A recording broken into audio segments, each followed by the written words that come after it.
যে কোনো রাজনৈতিক দল যদি এককভাবে সরকার গঠন করে এবং পরিচালনা করে, আমরা মনে করি ওই সরকার সংসদ বেশি দিন চালাতে পারবে না এবং ওই সংসদ বেশি দিন টিকবে না।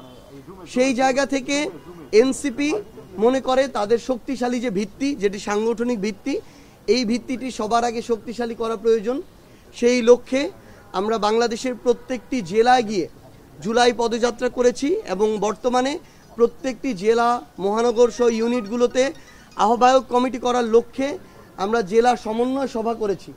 এখন আমরা আমাদের যারা পদপ্রত্যাশী তাদের সাথে আমরা সরাসরি কথা বলে পুঙ্খানুপুঙ্খ বাছাই প্রক্রিয়ার মাধ্যমে আমরা আমাদের আহ্বায়ক কমিটিগুলো দিব। আমরা মনে করি আগামীর বাংলাদেশের জন্য হোক, জনগণের আকাঙ্ক্ষা পূরণের জন্য হোক, জুলাইয়ের প্রত্যেকটি চাওয়াকে বাস্তবায়ন করার জন্য হোক, কিংবা রাজনৈতিক দল হিসেবে শক্ত ভিতের উপরে দাঁড়ানোর জন্য হোক, এনসিপিকে সাংগঠনিকভাবে শক্তিশালী হতে হবে এবং আগামীর নির্বাচনে বাংলাদেশের শক্তিশালী দুটি রাজনৈতিক দলের একটি হিসেবে এনসিপি অংশগ্রহণ করতে চায় এবং জনগণের প্রতিনিধিত্ব সংসদে করতে চায়। সেই লক্ষ্যে আজকে আমাদের এই সাংগঠনিক কার্যক্রম। এ পর্যায়ে আমি আহ্বান করব সামগ্রিক বিষয়ে বক্তব্য উপস্থাপনের জন্য আমাদের জুলাই অভ্যুত্থানের মহানায়ক, আমাদের জুলাইয়ের এক দফার ঘোষক, জাতীয় নাগরিক পার্টি এনসিপির সংগ্রামী আহ্বায়ক জনাব নাহিদ ইসলামকে তার কথাগুলো তুলে ধরার জন্য, তার সামগ্রিক প্রাসঙ্গিক বিষয়ে বক্তব্য উপস্থাপন করার জন্য।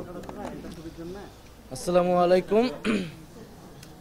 রাজশাহীবাসীকে শুভেচ্ছা এবং যারা আমাদেরকে দেখছেন শুনছেন সারা দেশের বিভিন্ন জায়গা থেকে, তাদের প্রতি সালাম এবং শুভেচ্ছা জানাই জাতীয় নাগরিক পার্টির পক্ষ থেকে। জাতীয় নাগরিক পার্টির সারা দেশে যে সাংগঠনিক কার্যক্রম চলমান আছে তারই অংশ হিসেবে আমরা রাজশাহীতে আজকে এসেছি। রাজশাহী বিভাগের জেলা এবং মহানগর নেতৃত্বদের সাথে সাক্ষাৎ করতে। আমরা খুবই দ্রুতই আমাদের সারা দেশের যে সাংগঠনিক কাঠামো, সেই সাংগঠনিক কাঠামো আমরা ঘোষণা করতে পারবো বলে আশা ব্যক্ত করছি।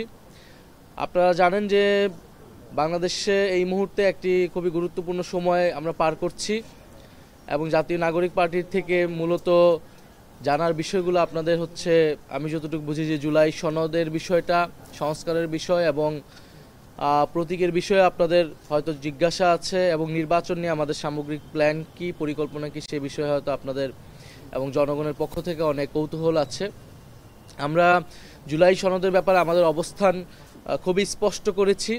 জুলাই সনদ যেদিন স্বাক্ষর অনুষ্ঠান হয় সেদিনই আমরা স্পষ্ট করেছি।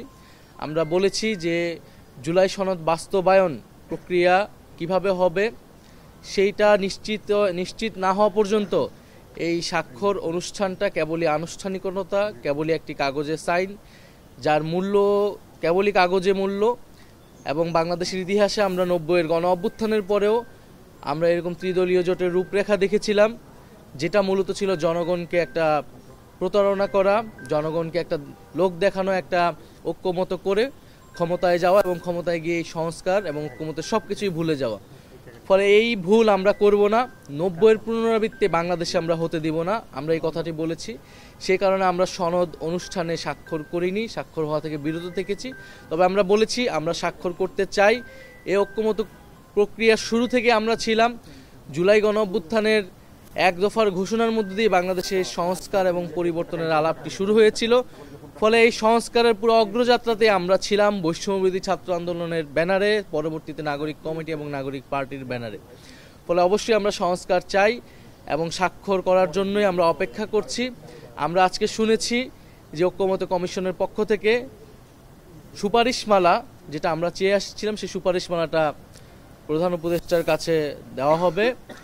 আমরা এখনো নিশ্চিত নই যে সেটি এখনো হস্তান্তর করা হয়েছে কিনা, আপনারা ভালো বলতে পারবেন। তবে আমরা বলেছি যে জুলাই সনদ বাস্তবায়ন যে আদেশ, সেই আদেশই আমরা খুবই সুনির্দিষ্ট কয়েকটি বিষয় দেখতে চাই। একটি হচ্ছে নোট অফ ডিসেন্ট বলে কোনো বিষয় থাকবে না। যেই সব বিষয়ে ঐক্যমত হয়েছে অথবা ঐক্যমত কমিশন যেগুলোকে লিপিবদ্ধ করেছে সংবিধান সংস্কার বিষয়ে, সেই বিষয়গুলো সম্পূর্ণ গণভোটে যাবে এবং জনগণ রায় দেবে সেই বিষয়গুলো পরিবর্তিত হবে কিনা আমাদের সংবিধানে। দ্বিতীয়ত আমরা বলেছি যে গণভোটের মাধ্যমে অনুমোদিত হবে এবং এই যে আদেশটা, এই আদেশটা হচ্ছে ডক্টর মোহাম্মদ ইউনূস জারি করবেন। ডক্টর মোহাম্মদ ইউনূস কর্তৃক আসবেন, কারণ এই আদেশের বা এই সংস্কারের ভিত্তিটা হচ্ছে জুলাই গণ অভ্যুত্থান এবং জুলাই গণ অভ্যুত্থানের যে জনগণের সার্বভৌম ক্ষমতা। বিদ্যমান সংবিধানের অধীনে এই ধরনের সাংবিধানিক আদেশ দেওয়ার কোনো সুযোগ নাই এবং এই ধরনের সাংবিধানিক আদেশ বর্তমান যে প্রেসিডেন্ট আছেন চুপ্পু, তিনি কখনো এটা দিতে পারেন না। তার দেওয়াটা বৈধ হবে না, জনগণের কাছে বিশ্বাসযোগ্য, গ্রহণযোগ্য হবে না। ফলে ডক্টর মোহাম্মদ ইউনূস জুলাই গণ অভ্যুত্থানের বৈধতার জায়গা থেকে এই আদেশটি জারি করবেন এবং গণভোট হওয়ার পরে পরবর্তী যে সংসদ, সেটা একটা সংস্কার পরিষদ হওয়ার কথা, যেটা সবাই ঐক্যমত হয়েছে এবং যেখানে সংস্কারকৃত 2026 সংবিধান নামে এই সকল পরিবর্তিত বিষয়গুলো সন্নিবিষ্ট হবে। ফলে আমরা আশা করব যে জুলাই সনদ বাস্তবায়ন আদেশ বা যে সাংবিধানিক আদেশের কথা বলছি আমরা আজকে, যেটা বাস্তবায়ন করবে ঐক্যমত্য কমিশন, আমরা সেই বিষয়গুলো দেখতে পারবো এবং সরকারের জায়গা থেকে যখন সেই বিষয়গুলো নিশ্চিত করা হবে সেই মাত্রই আমরা জুলাই সনদ, যে জুলাই সনদ তৈরি করা হয়েছে, জুলাই জাতীয় সনদ, সেখানে আমরা জাতীয় নাগরিক পার্টির পক্ষ থেকে আমরা স্বাক্ষর করব এবং আমরা সামনের দিকে আগাতে চাই। দ্বিতীয়ত হচ্ছে যে শাপলার বিষয়ে জিজ্ঞাসা, আমরাও এটা স্পষ্ট করেছি, শাপলা না দেওয়ার বিষয়টা নির্বাচন কমিশনের একটা স্বেচ্ছাচারিতা। কারণ সেই নির্বাচন কমিশন কোনো ধরনের ব্যাখ্যা ছাড়াই তার যদি একটা মনোবাসনা চাপিয়ে দিতে চায়, আমরা ধরে নিব নির্বাচন কমিশন অন্য কোনো শক্তির দ্বারা পরিচালিত হচ্ছে। এই নির্বাচন কমিশন স্বাধীন নয়, এই নির্বাচন কমিশন ন্যায় বিচার করতে সক্ষম নয় এবং এই নির্বাচন কমিশন আইন অনুযায়ী পরিচালিত হচ্ছে না, গায়ের জোরে পরিচালিত হচ্ছে। ফলে এই ধরনের একটি নির্বাচন কমিশনের অধীনে সুষ্ঠু নির্বাচন সম্ভব কিনা সে বিষয়ে জনগণের মধ্যে প্রশ্ন তৈরি হবে, আমাদের মনে প্রশ্ন তৈরি হবে। কিন্তু আমরা বলছি যে শাপলার যদি আমাদেরকে আইনি সাংবিধানিক ব্যাখ্যা দেওয়া হয় তখন আমরা অন্য যে কোনো প্রতীকে নিতে প্রস্তুত আছি। তবে আমরা এখন পর্যন্ত মনে করছি যে এখানে কোনো আইনি বাধা নেই। যদি রাজনৈতিকভাবে আমাদেরকে এটি আদায় করে নিতে হয়, যদি নির্বাচনে আমাদেরকে অংশগ্রহণ করতে বাধা দেওয়ার একটা পরিকল্পনা বা ষড়যন্ত্র হিসেবে এটি দেওয়া হয়, ফলে রাজপথে আমাদের একমাত্র জায়গা হবে। কিন্তু আমরা সেটা চাই না, আমরা গণতান্ত্রিকভাবে আমরা ইলেকশনের মধ্য দিয়ে আসলে সামনের দিকে এগোতে চাই। তৃতীয়ত নির্বাচনের বিষয়ে আমরা আমাদের নির্বাচনী কার্যক্রম থামিয়ে রাখিনি।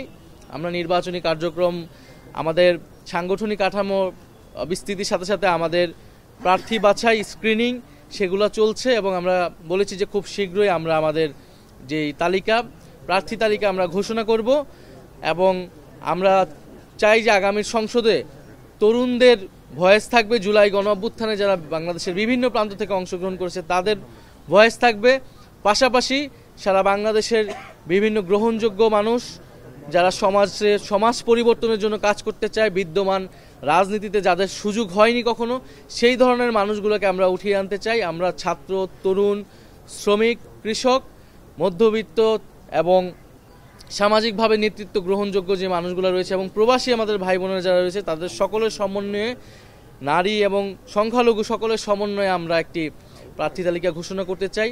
আমরা এখন পর্যন্ত কোনো ধরনের জোটে যাওয়ার সিদ্ধান্ত নেই। যদি আমাদেরকে জোটে যেতে হয়, জোটে যাওয়ার সিদ্ধান্ত নেই, তা অবশ্যই একটা নীতিগত জায়গা থেকে আসবে।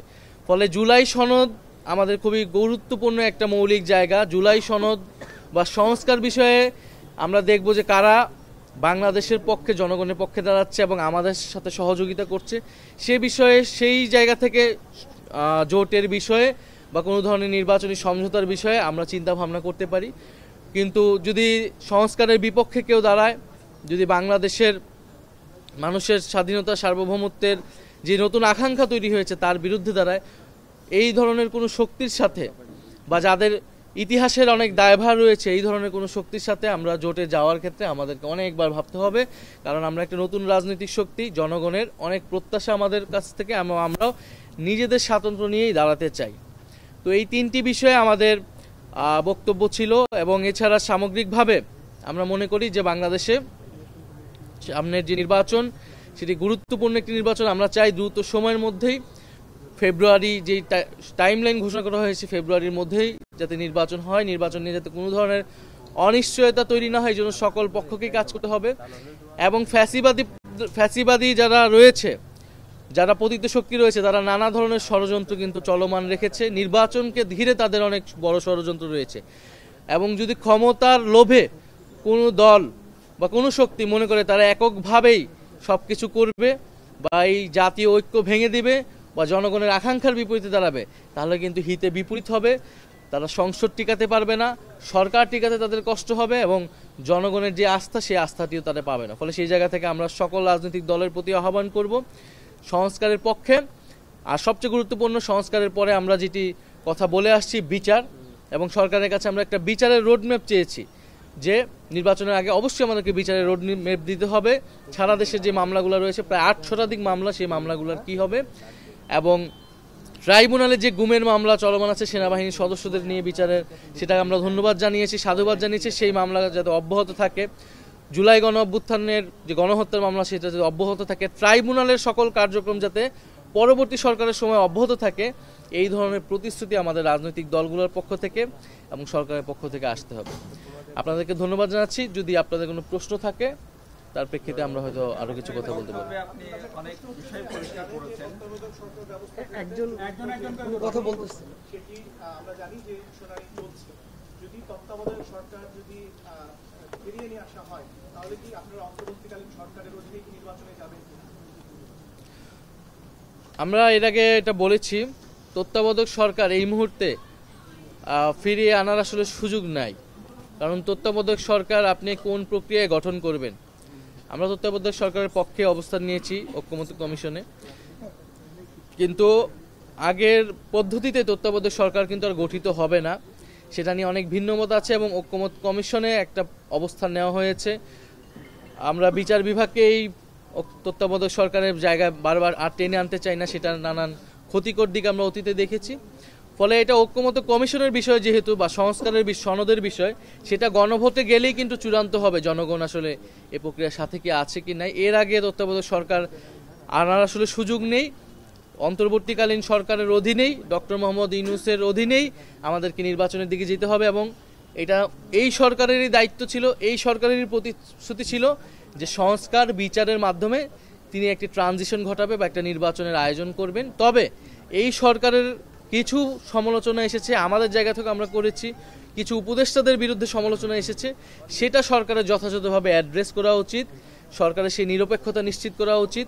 সেই নিরপেক্ষতা নিশ্চিত করতে যদি উপদেষ্টা পরিষদে কোনো ধরনের রদবদল করা উচিত, সেটি সরকার করতে পারে। কিন্তু এই অন্তর্বর্তী সরকারের আসলে বেসিক জায়গায় কোনো পরিবর্তনের সুযোগ আমাদের জায়গা থেকে আমরা দেখি না।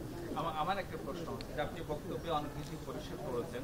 আমার প্রশ্নটা হলো যে আপনারা শাপলা প্রতীক পাচ্ছেন না, এই কারণে নির্বাচন কমিশনকে পক্ষপাত বলছেন কিনা, এবং এখনো যেহেতু নিবন্ধন হয়নি এনসিপি, নির্বাচন ঘনিয়ে আসছে, অনেক রাজনৈতিক দল নির্বাচনমুখী কার্যক্রম পরিচালিত করছে, সেক্ষেত্রে নির্বাচন পেছনে এটা একটা কৌশল কিনা আপনাদের?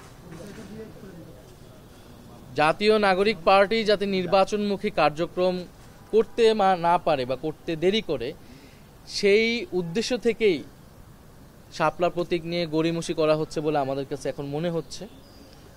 আমাদের নির্বাচনী কার্যক্রম, রাজনৈতিক কার্যক্রমকে ব্যাহত করার জন্য, কারণ জুলাই পদযাত্রায় কিন্তু আমরা অভূতপূর্ব সারা বাংলাদেশে পেয়েছি।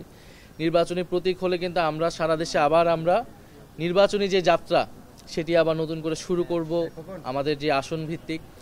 কিন্তু সেটা যাতে আমরা দেরি করি, সেটা যাতে দেরি হয়, সেই উদ্দেশ্য থেকে কিন্তু আমাদের কাছে মনে হচ্ছে যে নির্বাচন কমিশনকে ব্যবহার করে কোনো রাজনৈতিক শক্তি, কোনো না কোনো একটা পক্ষ এই কাজটি করছে। নির্বাচন কমিশন নিয়ে আমাদের অভিযোগ নতুন নয়। নির্বাচন কমিশন নিয়ে আমাদের অভিযোগ শাপলা প্রতীকের ইস্যুতে নয়। আমরা কিন্তু, আপনাদের মনে থাকার কথা, নির্বাচন কমিশনের গঠনের সময় থেকে জাতীয় নাগরিক কমিটি সেই সময় প্রশ্ন তুলেছিল, এই গঠনটা কোন আইনের ভিত্তিতে হলো। 2022 সালের যে আইন, যেটাকে ওই সময়ের সকল রাজনৈতিক বিরোধী, সকল মির্জা ফখরুল ইসলাম সহ সকল বিরোধী রাজনৈতিক দলের নেতারা সেই আইনকে প্রত্যাখ্যান করেছিল, সমালোচনা করেছিল, এবং সংস্কার প্রক্রিয়া সেই আইন নিয়ে কথা হয়েছে, নতুনভাবে একটা সিস্টেম তৈরি হয়েছে। ফলে তখন কিন্তু আমরা সেই প্রশ্নগুলো রেখেছেন। ইশরাক হোসেনের মেয়র হওয়ার যে মামলা, সেই মামলায় নির্বাচন কমিশন আপিল করে না, নির্বাচন কমিশনের সেই ভূমিকা কিন্তু প্রশ্নবিদ্ধ হয়েছিল। এছাড়া আমরা প্রধান উপদেষ্টা ডক্টর মোহাম্মদ ইউনূস সহ প্রধান নির্বাচন কমিশনার, তার কাছেও আমরা নির্বাচন কমিশনের এই যে ধারাবাহিকভাবে, এই নির্বাচন কমিশন গঠিত হওয়ার পর থেকে ধারাবাহিকভাবে তারা যেই ভুলগুলো করছে, সমালোচনার জায়গাগুলো যে রয়েছে, সেইগুলো কিন্তু আমরা বারবার বলেছি। নির্বাচন কমিশন বিগত আমলে যারা নির্বাচন করেছে, 18 নির্বাচন, 24 নির্বাচন, তাদের বিরুদ্ধে নির্বাচন কমিশন কিন্তু কোনো ধরনের ব্যবস্থা নেয়নি। আমরা যখন জিজ্ঞাসা করেছি যে আপনারা কি ব্যবস্থা নিয়েছেন, তারা বলেছে আমরা তাদেরকে তওবা পড়িয়েছি। এবং কিছু রদবদল করেছি। ফলে ওই একই লোকদেরকে দিয়ে তারা কিভাবে একটি সুষ্ঠু নির্বাচন করবে, আমরা কিন্তু প্রশ্ন বারবার করেছি। আমরা কিন্তু দেখেছি যারা 18 নির্বাচন ডিসি ছিলেন, যারা এসপি ছিলেন, যারা তাদের বিরুদ্ধে কিন্তু ব্যবস্থা নেওয়া হয়েছে। প্রধান নির্বাচন কমিশনার বা নির্বাচন কমিশনার বিরুদ্ধে ব্যবস্থা নিয়েছেন। কিন্তু তৃণমূলে যারা কাজ করেছেন, নির্বাচন কমিশনের বিভিন্ন পর্যায়ের অফিসাররা, উচ্চ থেকে মধ্য পর্যায়ে, তাদের বিরুদ্ধে কিন্তু নির্বাচন কমিশন কোনো ধরনের ব্যবস্থা আমরা এখন পর্যন্ত আসলে দেখিনি। কিছু লোক দেখানোর ব্যবস্থা নিয়েছে, এটা আসলে অপ্রতুল আমরা মনে করি। ফলে নির্বাচন কমিশনের নিয়ে আমাদের অভিযোগটা সামগ্রিক, কেবলমাত্র আমাদের দলীয় প্রতীকের বিষয় নয়। তবে আমরা এখন আর থেমে থাকবো না। আমরা যেটাকে প্রতীক মনে করছি এবং আমরা আমাদের প্রার্থী তালিকা চূড়ান্ত হলে আমরা আসলে মাঠে নেমে যাব এবং নির্বাচন কমিশন বা যদি তারা মনে করে আমাদেরকে নির্বাচনে অংশগ্রহণ করতে দিবে না, তখন আমাদেরকে রাজনৈতিকভাবে এর মোকাবেলা আসলে করা ছাড়া কোনো উপায় থাকবে না। পিআরের ব্যাপারে আপনাদের অবস্থানটা পিআরের ব্যাপারে তো আমরা অবস্থান খুবই স্পষ্ট করেছি যে আমরা উচ্চকক্ষে পিআর চাই এবং ঐক্যমত্য কমিশনের বেশিরভাগ দল, 2-1টি দল ছাড়াই বেশিরভাগ দল এই উচ্চকক্ষ পিআরের পক্ষে অবস্থান নিয়েছিল এবং উচ্চকক্ষ একটা মীমাংসিত বিষয় ছিল। বিএনপির 31 দফাতে আপনারা দেখবেন যে উচ্চকক্ষের কথা ছিল। এতদিন ধরে তারা যে আন্দোলনটা 31 দফার আন্দোলন করেছে, বিগত আমলে করেছে, তো সেখানে উচ্চকক্ষ যদি করতে হয়, এটা পিআর ছাড়া তো এই উচ্চকক্ষের আসলে কোনো প্রয়োজনই নাই। ফলে এটা মীমাংসিত বিষয় ছিল, তারপরে এটাকে নিয়ে অনেক তেনা পেঁচানো হয়েছে। আর নিম্নকক্ষের পিআর আমরা বলেছি এটা একটি মানে এই আন্দোলনটির কোনো প্রয়োজন ছিল না। এই আন্দোলন নিম্নকক্ষের পিআর বা সামগ্রিক পুরো পিআর আন্দোলনটা আমাদের পুরা ঐক্যমত্য কমিশনের বা সংস্কার আলাপটাকে ডাইভার্ট করেছে, একদিকে মনোযোগ অন্যদিকে সরিয়েছে এবং এটি একটা ক্ষমতার বা সিট বার্গেনিং করার একটা টুল হিসেবে ব্যবহৃত হয়েছে। ফলে যে সকল রাজনৈতিক দল এই আন্দোলনের সাথে জড়িত ছিলেন, আমরা তাদেরকে আহ্বান জানিয়েছি যে এই জায়গা থেকে সরে এসে সত্যিকার অর্থে সংস্কার এবং জুলাই সনদের যেই জায়গাগুলো আমাদের এই মুহূর্তে প্রয়োজন, সেই বিষয়গুলো নিয়ে যাতে আমরা ঐক্যবদ্ধ থাকি।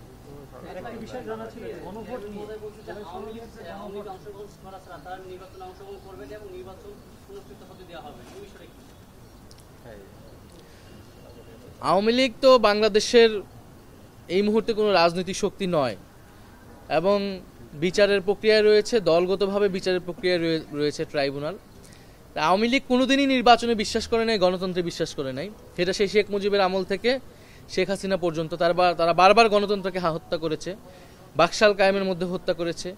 গত 16 বছর তারা হত্যা করে নির্বাচনী ব্যবস্থাকে ধ্বংস করে দিয়েছে, নির্বাচনী সংস্কৃতিকে ধ্বংস করে দিয়েছে। ফলে বাংলাদেশের প্রতিষ্ঠান ধ্বংস করা, গণতন্ত্র ধ্বংস করা, হত্যা করা, এটা আওয়ামী লীগের সবসময় কাজ। আওয়ামী লীগ নির্বাচনে বিশ্বাস কোনোদিনই করে নাই। ফলে আওয়ামী লীগ কোনো গণতান্ত্রিক দল নয়। আওয়ামী লীগ বা চেষ্টাই করবে নির্বাচনকে ভণ্ডুল করা, নির্বাচন যাতে না হয়, বাংলাদেশে যাতে স্থিতিশীলতা না আসে এবং আওয়ামী লীগের সাথে যুক্ত বিভিন্ন বৈদেশিক শক্তিও এই চেষ্টাটা চালাবে। ফলে সেই জায়গায় বাংলাদেশের জনগণকে, বাংলাদেশের রাজনৈতিক শক্তিগুলোকে, যারা ফ্যাসিবাদ বিরোধী আন্দোলন করেছে, তাদেরকে ঐক্যবদ্ধ থাকতে হবে। আমাদের নানা মতভেদ থাকবে, মত ভিন্নতা থাকবে, নিজেদের মধ্যে তর্ক বিতর্ক থাকবে, দ্বন্দ্ব থাকবে, কিন্তু বাংলাদেশের প্রশ্নে স্বাধীনতা, সার্বভৌমত্ব এবং ফ্যাসিবাদের প্রশ্নে আমরা ঐক্যবদ্ধ আছি। আমরা যে কোনো প্রকার ছাড় দিতে প্রস্তুত আছি, কারণ আমরা মনে করি যে আওয়ামী লীগের বিচার এবং আওয়ামী লীগকে সম্পূর্ণভাবে পরাজিত করেই আমাদেরকে সামনের দিকে এগোতে হবে। কারণ আমরা মনে করি আওয়ামী লীগকে রাজনৈতিকভাবে পরাজিত করা সম্ভব হয়েছে, কিন্তু আওয়ামী লীগ বা ফ্যাসিবাদ এখনও নানাভাবে আমাদের সমাজে, আমাদের রাজনীতিতে রয়ে গেছে। আমাদের সাংস্কৃতিক অঙ্গনে, অর্থনীতি এবং ব্যবসায়িক জায়গা এবং বিভিন্ন সেক্টরে আওয়ামী লীগের লোকেরা রয়েছে, ফ্যাসিস্ট কাঠামো রয়ে গিয়েছে, আওয়ামী লীগের সুবিধাভোগী শ্রেণী রয়ে গেছে, আওয়ামী লীগের সন্ত্রাসীরা পর্যন্ত বিভিন্ন জায়গায় জামিন পেয়ে এখন তাণ্ডব চালাচ্ছে। ফলে সেই বিষয়গুলো কিন্তু আমাদের দীর্ঘমেয়াদী লড়াইয়ের মধ্য দিয়েই এই পুরো ফ্যাসিবাদী আওয়ামী লীগকে বাংলাদেশকে সম্পূর্ণভাবে পরাজিত করতে হবে।